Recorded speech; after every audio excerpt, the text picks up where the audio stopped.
गुढीपाडवा आणि मराठी नववर्षाच्या शुभमुहूर्तावर जगातील number 1 Johnson and Johnson DePuy सिंथेसिसच्या व्हेलियस या कृत्रिम सांध्याच्या हायटेक रोबोचे दोषी ऑर्थोपेडिक अँड एंडोक्राइन सेंटरमध्ये प्रारंभ करण्यात आले। या अत्याधुनिक तंत्रज्ञानामुळे अधिक अचूकतेचे रुग्णांचे आयुर्मान व जीवन चांगले होण्यास मदत होणार आहे। हॉस्पिटलचे मुख्य अस्थिरोग तज्ज्ञ डॉक्टर किरण दोशी यांनी याबद्दल माहिती दिली।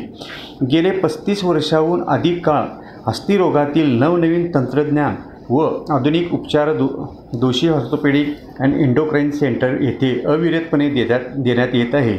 एकंदरीत जीवनशैलीतील बदलासह विविध कारणामुळे गुडघेदुखीचे प्रमाण वाढत आहे। यामध्ये बऱ्याच रुग्णांना गुडघेरोपण उपचार पद्धतीमुळे व्याधीमुक्त जीवन जगता येईल। व्हॅलिस रोबोटच्या आर्टिफिशियल इंटेलिजन्स व डिजिटल प्रिसिजन या अत्याधुनिक तंत्रज्ञानामुळे सिटी स्कॅनशिवाय संपूर्ण शस्त्रक्रिया करता येणे शक्य आहे। प्रक्रियेच्या शेवटी डॉक्टरांना नव्या गुडघ्याची स्थिरता, हालचाल व रचना यांचे शस्त्रक्रिया चालू असताना अधिक निरीक्षण करता येते। संपूर्ण शस्त्रक्रियेमध्ये शल्यचिकित्सक रोबोटचे नियंत्रण करतो। या उपकरण स्वतःहून शस्त्रक्रिया करू किंवा हलू शकत नाही।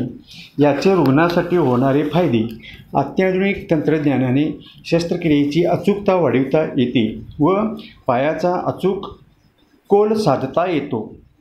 शस्त्रक्रिया चालू असताना संगणक प्रत्येक पायरीला सूचना देत असतो, त्यामुळे कृत्रिम सांध्याची जागा, पायाचा कोन व अस्थिसंबंधित सुसूत्रता यातील अचूकता वाढते। या सर्वाचा फायदा सांधा जास्त काळ टिकण्यासाठी होतो। तसेच संसर्गाची शक्यता अतिशय कमी, अधिक गुणशाली जीवनशैली, कमीत कमी हॉस्पिटलमधील वास्तव्य, कमीत कमी औषधांचा वापर असे अनेक फायदे यासह बदललेल्या सांध्याची व रुग्णांचे आयुर्मान अधिक चांगले होण्यास मदत होते। या सदर उपलब्धतेमुळे कोल्हापूरच्या वैद्यकीय क्षेत्रात भरच पडली आहे। तसेच वैद्यकीय पर्यटनास चालना मिळणार आहे।